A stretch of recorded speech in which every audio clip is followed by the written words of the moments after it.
ku soo baahaystay habar ciise kii xadiid joogay iyo kii gudaha ku jiray intuba samaroon bay qoriga u sitaan makaahiil oo anigu ka soo jeedo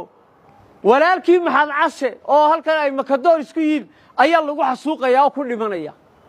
isna gurmad ciidan iyo gurmad hantiyeed midnaba lagama hayo siduu u dhan yahay makaahiil waa damiir darri haysata makaahiil gaar ahaan makaahiil wuxuu rabaa inuu matalaad ku yeesho halkan uu madaxweyne ka noqdo uu ku-xigeen ka noqdo uu wasiir ku noqdo dhulkii lagu noqonayana waa la qaadanaya waana lagu dagaalamaya mana gurmanayo gurmad bay raggaa samaroon maanta inooga baahan yihiin ee maxaad casale ee habar cafaalee dagaalamaya rasaastana lagu eegi maayo makaahiilow khuuradaad khuurinaysaa waa mid bilaa damiira weeyaan